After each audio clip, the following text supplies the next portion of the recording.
Bismillahirrahmanirrahim. Assalamualaikum warahmatullahi wabarakatuh. Innal hamdalillah nahmaduhu wa nasta'inu wa nastaghfiruh wa na'udzu billahi min shururi anfusina wa min sayyiati a'malina may yahdihillahu fala mudhillalah wa may yudhlil fala hadiyalah. Asyhadu an la ilaha illallah wahdahu la syarikalah wa asyhadu anna Muhammadan abduhu wa rasuluhu la nabiyya ba'dah. Allahumma shalli wa sallim wa barik ala sayyidina Muhammadin wa ala alihi wa ashabihi wa mawalah. Wa ba'du, Bapak, Ibu dan saudara-saudara, alhamdulillah selalu kita bersyukur kepada Allah tabaraka wa taala. Allah masih sayang kepada kita, begitu sayangnya Allah sehingga Allah masih memberikan kita kemampuan, diizinkan untuk bisa kita melakukan ketaatan yang baru saja kita melaksanakan salat maghrib dengan berjamaah.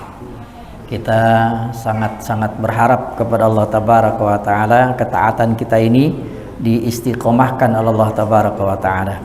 Salat dan salam kita aturkan kepada junjungan alam teladan umat Nabi Allah Muhammad sallallahu alaihi wa alihi wasallam. Bapak Ibu yang dirahmati Allah,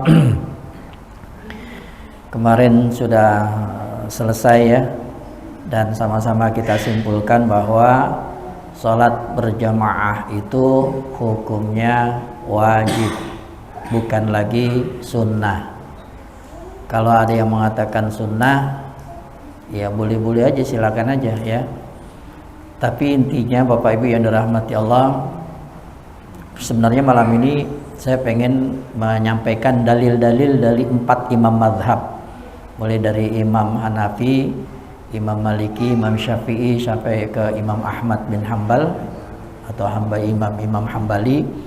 Dan dari semua kitab-kitab beliau itu, 4 imam mazhab itu, kesimpulannya bahwa sholat berjamaah itu wajib. Apalagi kemarin kita sudah ngebahas hadis-hadis dari Nabi kita Muhammad SAW yang menunjukkan bahwa sholat berjamaah itu indikasinya memang wajib, bukan lagi sunnah. Cara berpikirnya Bapak Ibu yang dirahmati Allah, bahwa kalau kita berpikir sholat berjamaah itu sunnah, maka kita akan merasa santai-santai aja gitu. Sunnah ini kan, kalau sunnah itu kan dikerjakan berpahala, kalau nggak dikerjakan nggak dosa gitu ya. Nah, jadi nggak ada giroh, nggak ada semangat untuk berjamaah sholatnya. Saya jadi ingat perkataan dari Ketua Pusat Dewan Masjid Indonesia, Bapak Yusuf Kalla. Saya pernah share di grup itu bahwa ini kesimpulan beliau ya, kesimpulan beliau, orang yang memakmurkan masjid orang yang memakmurkan masjid itu adalah orang yang pertama, orang yang membangun masjid. Orang yang kedua, orang yang memakmurkan masjid itu orang yang membangun masjid, orang yang jadi pengurus masjid. Dan yang ketiga, orang yang memakmurkan masjid itu adalah jamaah yang sholat wajib. Kata Pak Yusuf Kalla, jangan jadi orang yang keempat, udah nggak bangun masjid, nggak jadi pengurus masjid, nggak jadi jemaah sholat wajib gitu loh. Maka ya umat yang seperti inilah yang boleh dikatakan nggak sudah bersyahadat tapi tidak menunjukkan kesyahadatannya ya. Bapak Ibu yang dirahmati Allah, kalau ngelihat dari perkataan Pak Yusuf Kalla ini, orang yang memakmurkan masjid adalah orang yang bangun masjid, walaupun cuma mungkin dia nyumbang 5.000, mungkin 10.000 waktu bangun masjid Al-Furqan misalkan gitu ya. Itu termasuk orang yang memakmurkan masjid karena dia sudah ikut berinvestasi membangun masjid, ya. Kalaupun tidak dengan uang, misalnya dengan tenaga. Waktu kita ini ngecor berapa kali ya waktu itu ya, itu kan ya luar biasa, banyak banget itu ya yang ngecor itu kan. apa namanya, setiap kalau ngecor itu luar biasa. Dan kita ini bangga banget ya, senang banget karena waktu kita bangun masjid yang ini luar biasa ya, semangatnya luar biasa. Jadi dengan tenaga pun termasuk juga sudah ikut membangun masjid. Juga dengan pikiran dia mendesain, segala macam, itu juga ikut sudah andil membangun masjid. Dan orang yang membangun masjid termasuk orang yang memakmurkan masjid. Atau jadi pengurus masjid, ya, jadi pengurus masjid. Kalaupun nggak bisa jadi pengurus masjid, jadilah jemaah masjid yang sholat wajib berjamaah maksudnya, ya. Nah, itu termasuk orang yang memakmurkan masjid. Makanya salah satu ciri masjid itu makmur atau tidak adalah dilihat dari sholat wajib berjamaahnya. Kalau sholat wajib berjamaahnya banyak gitu ya, apalagi seperti Jumatan, Allahu Akbar, luar biasa itu ya. Itu masjid makmur banget itu. Bahkan bukan cuma masjidnya yang makmur, desanya, kampungnya itu termasuk juga kampung yang makmur. Itu bisa dipastikan itu. Contohnya Jogokarian. Saya pernah ke sana dan saya ingat bahwa kalau masjidnya makmur, maka masyarakatnya pun jadi makmur. Dan saya lihat memang, saya muter-muter ke belakang masjid, ke samping kiri itu ya, itu kan dulu dikabarkan kampungnya PKI. Karena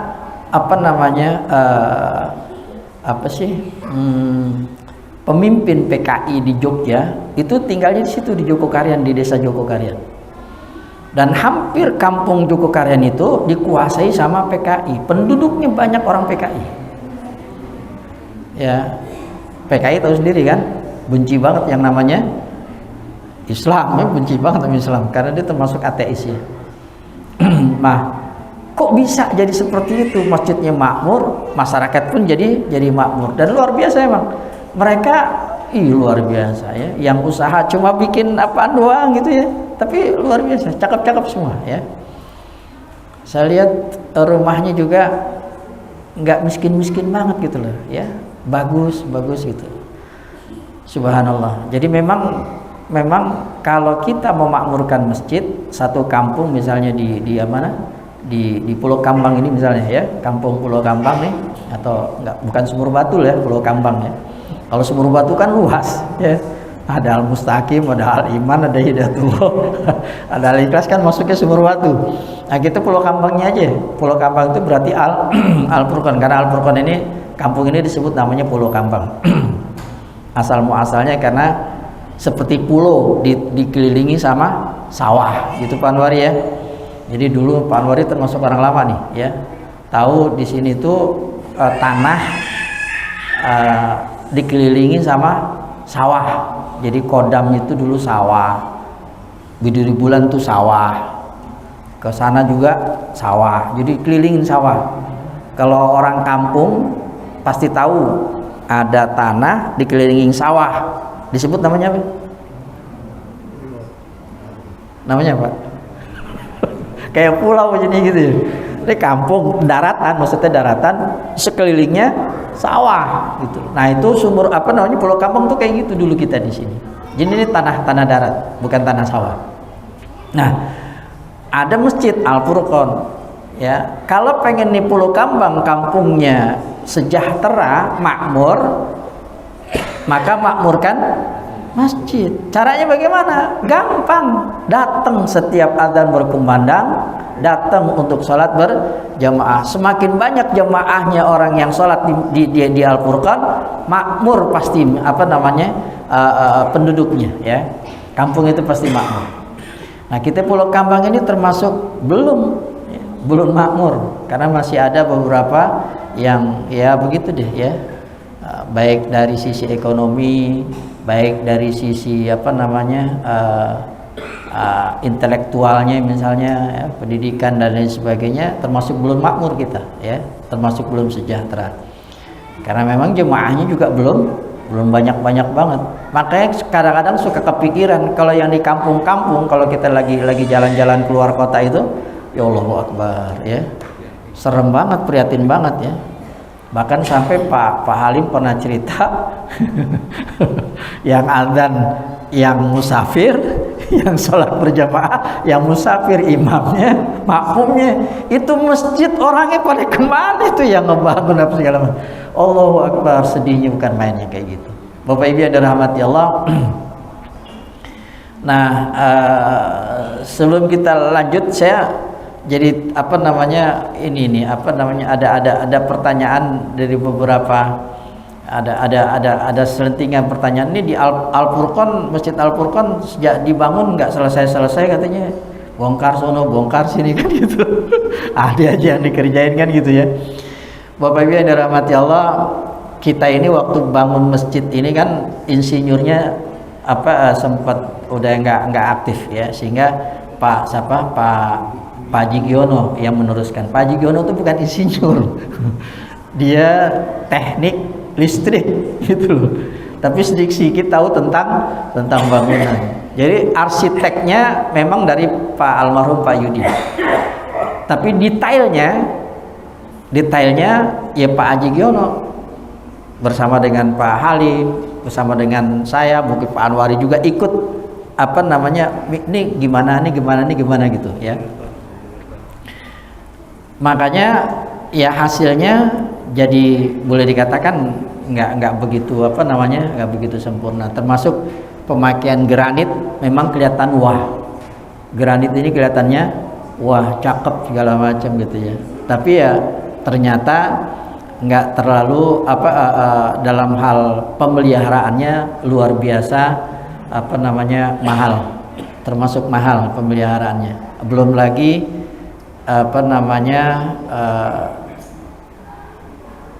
ternyata juga bukan cuma di Al-Furqan, di masjid-masjid yang lain itu yang pakai granit masalahnya sama, pada copot semua ya. Bukan cuma yang di dinding, di lantai aja pada ngangkat semua ya. Yang di lantai juga pada ngangkat. Jadi itulah salah satu, ada kelebihan tapi ada kekurangan. Kelebihannya cakep wah gitu, tapi kekurangannya ya seperti itu ya, daya rekatnya dan lain sebagainya. Nah, oleh karenanya Bapak Ibu yang dirahmati Allah, kalau misalnya ada yang nanya nih kita ini pengurus minta tolong banget nih kepada jemaah yang rajin taklim di sini, yang tentu tahu banyak informasinya. Ya minta tolong nanti dijawab kepada mereka yang jarang berjamaah atau mungkin nggak pernah berjamaah tapi berkomentar itu Masjid Al-Furqan nggak selesai kan gitu. Ada aja yang dikerjain kan gitu. Nah, dijawab aja ya, jawab bahwa kayak misalnya sekarang, kenapa sih granit ini dibongkar kayak gitu?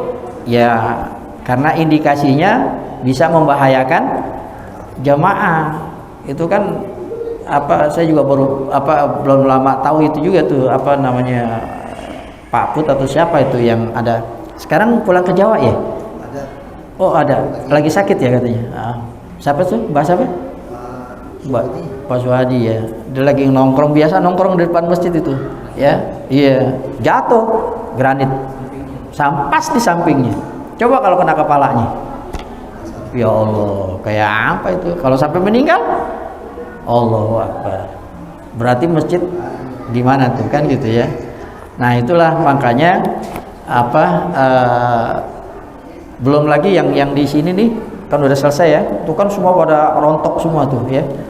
Nah itulah makanya akhirnya udah granitnya mendingan dilepas aja ya, daripada membahayakan dan membuat tidak nyaman nanti orang berjamaah ke masjid gitu ya. Lebih baik dibuka semua. Udah kalau kita tahu penyakitnya granit dari dulu, kita udah ngerjain kayak gitu ya, diplester aja dari dulu ya. Kalau tahu karena nggak tahu pakai granit, jadi kan gitu. Jadi tolong nanti disampaikan kepada ya apa namanya jamaah, baik yang sering ke masjid atau jarang ke masjid atau nggak pernah ke masjid tapi berkomentar seperti itu, jawab aja seperti itu ya. Bukannya kita sih kepengen banget, ngapain ngabisin duit bongkar-bongkar kayak gitu kan gitu ya, nggak ada kerjaan ya, mendingan duitnya buat pakai yang lain. Kita masih punya apa namanya PR, membebaskan lahan itu masih kurang luar biasa, masih banyak lagi 900 juta lagi kita harus ngeluarin kan gitu kan. Apa sayang kan kalau misalnya cuma buat apa namanya istilahnya bongkar-bongkar yang kagak ada gunanya. Itu kan bongkar nggak ada gunanya kalau nggak ada guna, tapi bongkar ini kan ada gunanya ya, untuk keamanan kenyamanan jamaah yang beribadah di Masjid Al-Furqan. Baik Bapak Ibu yang dirahmati Allah. Oh iya, granitnya juga nggak bakal mubazir Bapak Ibu. Alhamdulillah, saya ingat banget ya Pak Anwar ya, dari masjid dulu gembelnya bukan main. Masjid paling jelek Al-Furqan itu Pak Hadi mungkin tahu, masjid yang terakhir dibangun di Sumur Batu. Benar apa benar? Yang lain udah cakep-cakep tuh, Al-Ikhlas udah cakep, Al-Iman, Al-Mustaqim udah cakep-cakep Pak Anwar ya, udah cakep-cakep. Fathahilah ya termasuk udah cakep ya, Fathahilah juga. Tapi kita masih jelek Pak, yang masih pakai pelur gitu Pak, masih pakai apa namanya ya kan, nah masih peluran itu ya. Ya Allah, itu kakek-kakek itu Haji Sarmili sama Haji Sarmili itu waktu saya apa kita ngebangun apa namanya itu TPA, dia nongkrong diliatin itu ya, dan dia sempat tanya sama saya, "Dad, lo kenapa ngerjain itu?" katanya, "Lo kenapa nggak bangunin masjid?" gitu. Duitnya nggak ada, belajar dulu bangun yang kecil, baru nanti mudah-mudahan bisa bangun yang besar. Alhamdulillah dengan izin Allah bisa juga kita bongkar walaupun ngutang sono ngutang sini. Bangun tuh ya Pak Maria, kita ngebangun tuh, bangun. Tapi ngutang itu, saya sempat ngutang sama Ustadz Amin Karim. Ustadz Amin Karim mau ngebebasin tanah di Al-Ikhlas, sebelum dia bangun bebasin tanah ada duitnya. Lupa saya berapa puluh juta saya ngutang sama dia buat atap, karena mau Ramadan, kalau nggak ada atapnya susah kan gitu, ngutang dulu. Habis Ramadan alhamdulillah kebayar, atap ketutup, walaupun apa namanya ya begitulah, sampai bertahun-tahun ya kagak diganti-ganti atapnya, padahal sebenarnya atapnya mau diganti gitu. Dan akhirnya kebangun juga untuk yang kedua kalinya yang sekarang seperti ini. Makanya Bapak Ibu yang dirahmati Allah, alhamdulillah. Ayo kita apa namanya makmurkan masjid ini ya, dengan ya tadi itu ya usaha ini. Kalau saya hitung-hitung pahalanya double nih, pahala bangun masjid, pahala menyelamatkan orang. Ya kan, jadi pahalanya double itu Bapak Ibu yang ikutan pengen apa namanya untuk apa namanya renovasi granit di depan itu. Baik Bapak Ibu yang dirahmati Allah, saya lanjut lagi. Tadi kesimpulannya bahwa sholat berjamaah wajib, udah nggak bisa dibantah lagi, ya. Jangan lagi ngebantah-bantah bilang apa sunnah muakkadah lah, sunnah ini sunnah, enggak, udah wajib, udah gitu aja, ya. Kalau kita udah bilang sholat berjamaah wajib, maka ada apa namanya ketakutan di dalam diri kita kalau kita nggak sholat berjamaah. Itu loh Bapak Ibu yang dirahmati Allah. Saya mau apa namanya membacakan satu hadis ini ya, ini hadisnya dari sahabat Abu Hurairah radhiyallahu anhu. Hadis ini hadis sahih riwayat Imam Muslim ya, cukup panjang hadisnya. Saya bacakan artinya aja ya. Siapa saja, kata Nabi kita Muhammad SAW, menghilangkan dari seorang mukmin, siapa saja menghilangkan dari seorang mukmin salah satu dari kesusahan dunia, Bapak Ibu yang dirahmati Allah, jika seseorang menghilangkan salah satu dari kesusahan dunia, menghilangkan saudaranya, menolong saudaranya dari kesusahan dunia, kelilit utang, ada masalah keluarga dan lain sebagainya lah. Kata Rasul, maka Allah menghilangkan darinya salah satu dari kesusahan pada hari kiamat.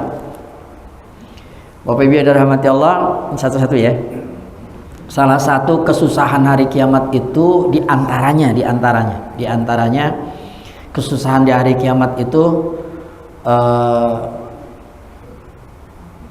yang saya dapat dari guru saya itu salah satu diantaranya tentang kisah Nabi Isa alaihissalam, ya. Walaupun riwayat ini banyak yang dikatakan sad dan sebagainya, tapi bisa kita jadikan pelajaran buat kita. Jadi nanti pada hari kiamat, Bapak Ibu yang dirahmati Allah, banyak banget kehinaan yang nanti kita terima, ya. Di antaranya nih, salah satu di antaranya ada misalnya barang haram yang kita pakai, ya, itu belum halal tapi kita pakai, dan itu akibatnya luar biasa, ya. Nggak usah di akhirat, di kubur aja kita sudah mendapatkan siksa. Ada kisah ahli kubur yang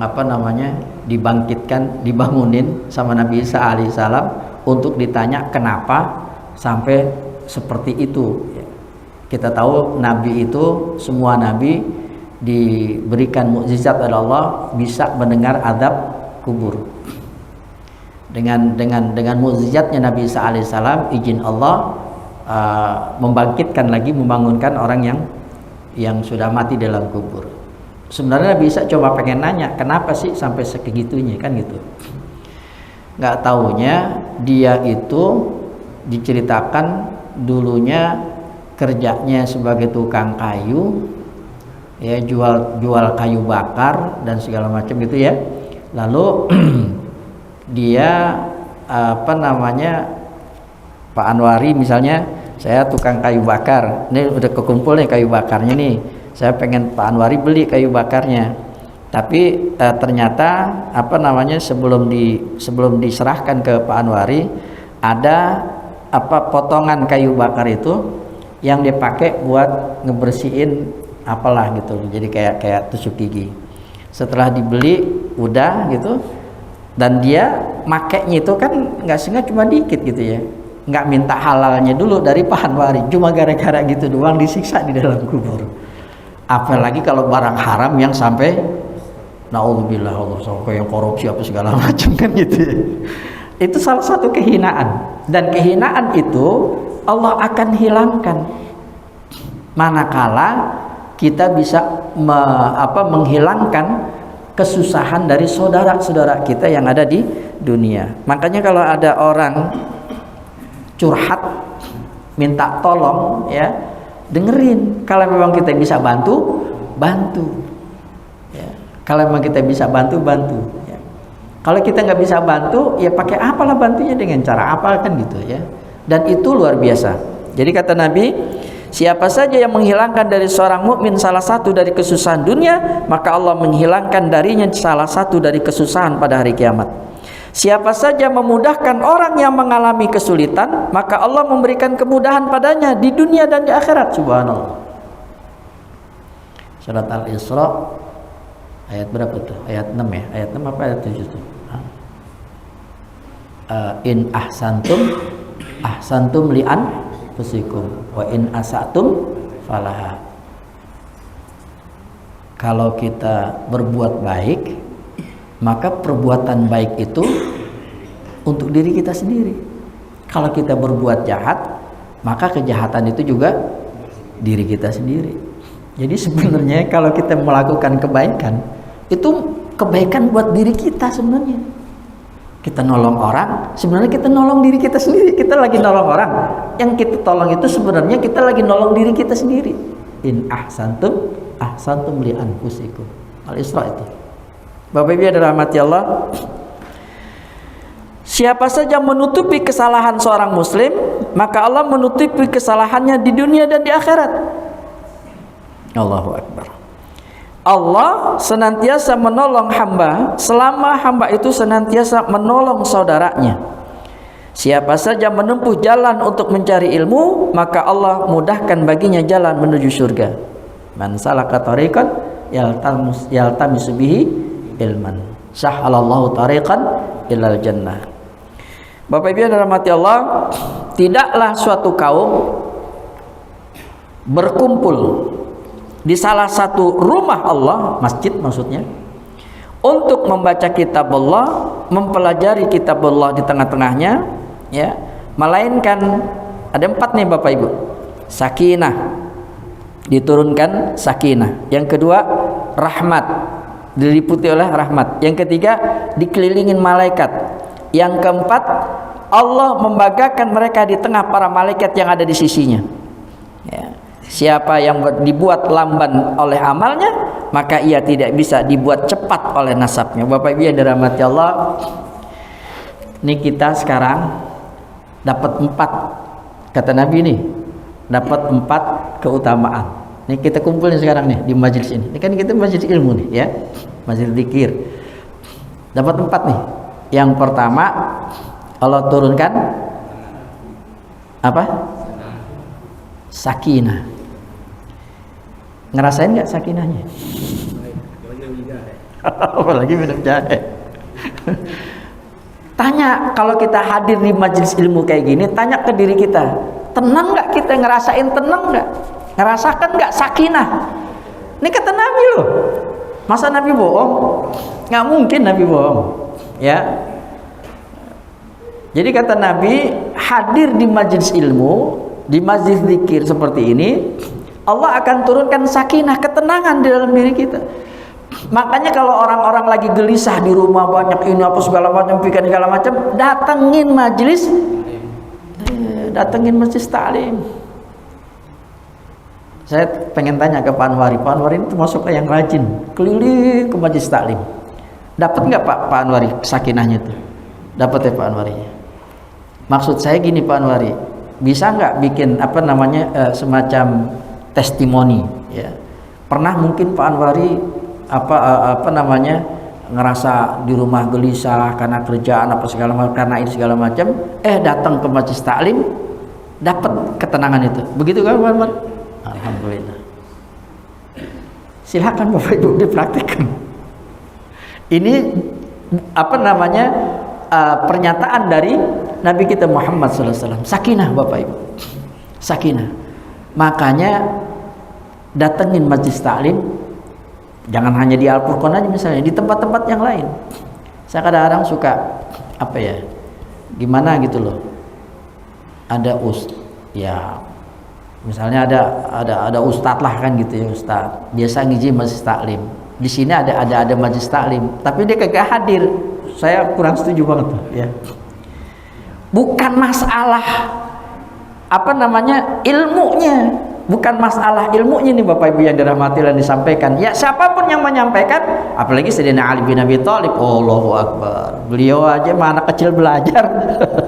Mana kecil belajar, ya. Jadi jangan ngelihat orangnya yang berbicara, tapi majelisnya ini nih yang Nabi apa namanya, yang Nabi berikan apa namanya satu keutamaan adalah majelisnya. Siapa aja yang bicara nggak jadi masalah, selama yang berbicara itu berbicara tentang Al-Quran dan hadis, membicarakan tentang kitab Allah dan hadis-hadis Nabi SAW. Jadi majelisnya Bapak Ibu, ya. Makanya kalau hadir di majelis ilmu, di majelis ta'lim, jangan dulu ngelihat orangnya. Kalau ngelihat dulu orangnya jadi malas. Gitu ya Pak Hadi ya. Siapa yang ceramah? Oh sih, udah malas ah. Nah gitu jadinya. Jangan. Tapi majelisnya, ingat, sakinah akan didapatkan bagi mereka yang datang ke majelis taklim. Yang kedua, diliputi oleh rahmat Allah tabaraka wa taala. Rahmat Allah, kasih sayang Allah. Gimana Allah nggak apa namanya, nggak menurunkan rahmat, orang malaikat doain, ya. Allahumma ighfir lahum, Allahumma arhamhum, Allahumma ighfir lahum, Allahumma arhamhum. Itu malaikat Ya, bukan 1, 2, ribuan malaikat doain orang yang ada di majlis taklim itu, Allahumma ighfir lahum, Allahumma arhamhum, ya Allah ampuni mereka, ya Allah sayangi mereka. Oh, doanya itu nggak berhenti malaikat sampai kita bubar. Allahu akbar. Allah subhanallah. Yang ketiga, Bapak Ibu yang dirahmati Allah, ya, itu malaikat ngelilingin kita nih. Kata Nabi, orang yang ada di majlis ta'lim itu dikelilingin sama malaikat, dikelilingin sama malaikat. Ini kalau kita bisa ngelihat, pada pingsan kali ya, termasuk saya pingsan itu. Ya, ini kalau kita bisa ngelihat, nih malaikat begitu banyaknya nih, karena kita nggak bisa ngelihat. Yakin Nabi mengatakan orang yang ada di majlis ta'lim itu, orang-orang yang ada di majlis, duduk di majlis ta'lim itu dikelilingin sama malaikat. Dan sayap-sayap malaikat itu mengapak terus sampai ke arsy-Nya Allah tabaraka wa ta'ala. Kita kagak ngelihat, tapi kita yakin dengan hadis ini. Ini hadis sahih Bapak Ibu yang dirahmati Allah. Luar biasa Bapak Ibu. Itulah kenapa ada sakinah, ada rahmat. Kita dikelilingi sama malaikat Bapak Ibu. Dan yang keempat Bapak Ibu yang dirahmati Allah, ini yang luar biasa. Allah nyebut-nyebut nama kita satu-satu di hadapan para malaikatnya. Allahu Akbar. Disebutin nama kita.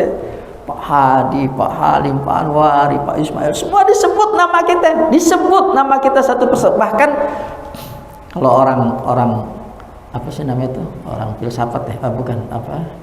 Apa sih namanya? Kalau itu Allahu Akbar apa sih? Yang tasawuf. Tasawuf. Orang-orang tasawuf bilang nama kita disebut itu, disebutnya itu lengkap Bapak Ibu. Junaidi bin Edi Suryadi bin ini terus sampai gitu. Jadi bukan kita doang, mak, bapak, kakek kita terus ke bawah itu bapak nasab kita disebut. Itu orang tasawuf sampai mengatakan seperti itu. Allah nyebut nama kita bin siapa sampai ke terusnya itu. Disebut nama kita di hadapan para malaikat al-muqarrabin, di hadapan para malaikat yang mulia yang dekat, malaikat yang dekat dengan Allah tabaraka wa taala. Subhanallah. Bapak Ibu yang dirahmati Allah,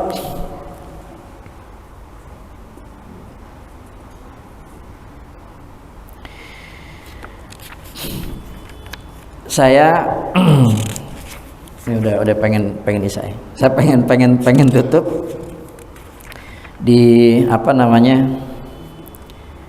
di hadis yang cukup panjang lagi ya. Ini juga hadisnya, di hadis ini ada di Sahih Muslim juga dari sahabat Abu Hurairah ya, bahwa Rasulullah SAW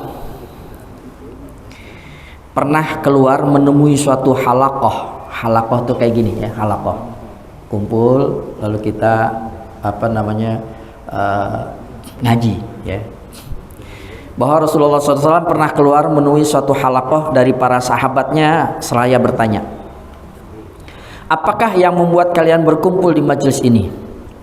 Para sahabat itu menjawab, kami berkumpul untuk mengingat Allah dan memujinya atas hidayah Islam yang diberikan kepada kami. Lalu Rasulullah mengatakan, demi Allah, tidak adakah yang mengumpulkan kalian selain itu? Mereka menjawab, demi Allah, tidak ada yang mengumpulkan kami selain itu. Lalu Rasulullah mengatakan, aku tidak meminta kalian bersumpah karena ragu kepada kalian, tetapi Jibril datang kepadaku lalu menyampaikan kepadaku bahwa Allah Azza wa Jalla membangga-banggakan kalian di hadapan para malaikat.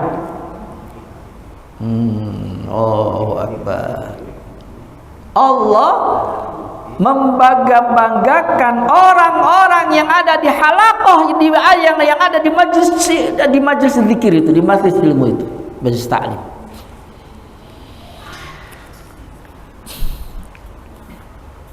Diriwayatkan dari Al-Hakim dari hadis Muawiyah, ia berkata, aku duduk bersama Nabi SAW pada suatu hari. Lalu beliau masuk masjid. Ternyata beliau bersama suatu kaum di masjid yang sedang duduk. Lalu Nabi SAW bertanya, apakah yang membuat kalian duduk di sini? Mereka menjawab, kami sholat fardu, kemudian kami duduk untuk mempelajari kitab Allah dan sunnah Nabi. Maka Rasulullah SAW bersabda, sesungguhnya Allah jika namanya disebut maka menjadi benarlah namanya.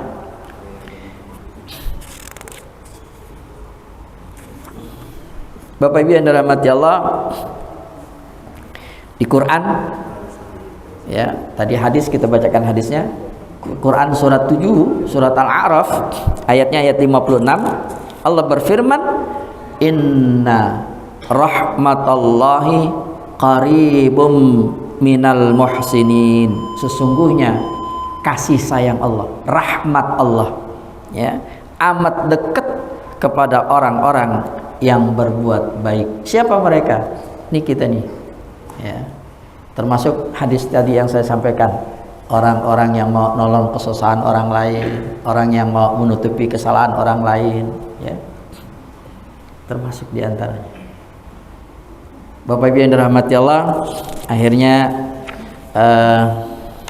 udah masuk ya. Jadi nggak apa namanya, nggak saya sampai, nggak saya masih ada beberapa hadis-hadis lagi yang pengen juga saya sampaikan, tapi insya Allah nanti di kesempatan malam Jumat yang akan datang. Ini kita masih belum dapat kajian hadis ya dari Ustadz Dr. Agus Setiawan. Mudah-mudahan nanti